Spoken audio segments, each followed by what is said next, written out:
భక్త వెంకటేశ్వర స్వామి భక్తజన సమూహానికి అందరూ కూడా పేరు పేరు అంతా నమస్కారాలు. మరి ఈరోజు ధర్మారెడ్డి గారు గత 5 సంవత్సరాల నుంచి ఇక్కడ జేఏఓగా అడిషనల్ ఈఓగా పనిచేయడం అందరికీ తెలిసిన విషయమే.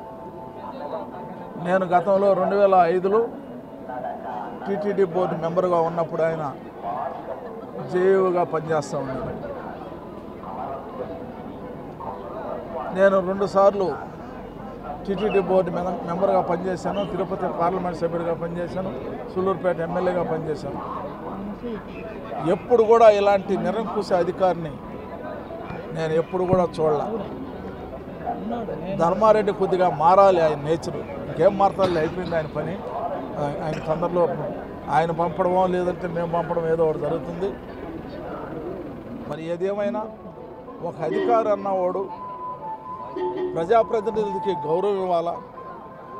మేము 2 సార్లు టీటీడీ బోర్డు మెంబర్ అయినా, పార్లమెంట్ సభ్యుడైనా, ఎమ్మెల్యే అయినా కేవలం వీళ్ళంతా కాంగ్రెస్ పార్టీ నుంచో లేదా తెలుగుదేశం పార్టీ నుంచో మాజీ శాసనసభ్యులు, మాజీ టీటీడీ బోర్డు మెంబర్లు అయి ఉంటారు. కాబట్టి ఏ ఒక్కరికి దర్శనం అవకాశం కల్పించకూడదని చెప్పని ఒక నిర్ణయం, తప్పుడు నిర్ణయం తీసుకుని మమ్మల్ని అందరిని కూడా వేధించాడు.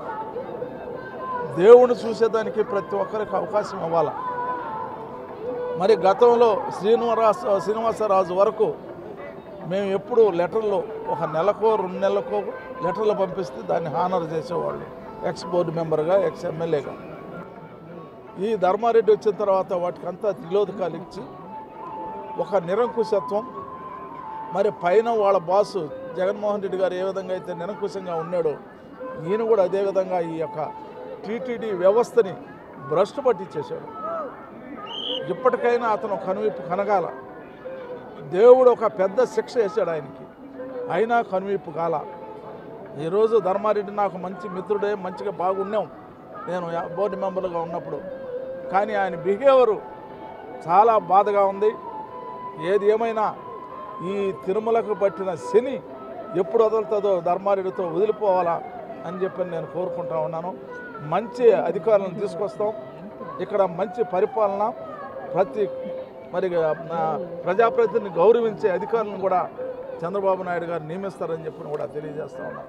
డాక్టర్గా నార్మల్ జీవితాన్ని కొనసాగిస్తున్న నన్ను ఒక యువతగా, మహిళగా ఆశీర్వదించి చంద్రబాబు నాయుడు గారు నాకు శాసనసభ్యురాలిగా అవకాశం ఇచ్చారు. సూళ్ళూరుపేట నియోజకవర్గ ప్రజలందరూ నన్ను ఆశీర్వదించి, ఆదరించి ఎమ్మెల్యేగా గెలిపించారు. అందరికీ అండగా ఉండి మా నాన్నగారి అడుగుజాడల్లో నడుస్తూ ప్రజలందరికీ సేవ చేస్తాను.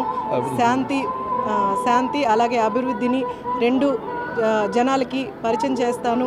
అలాగే అభివృద్ధిని చూపిస్తానని తెలియజేస్తున్నాను.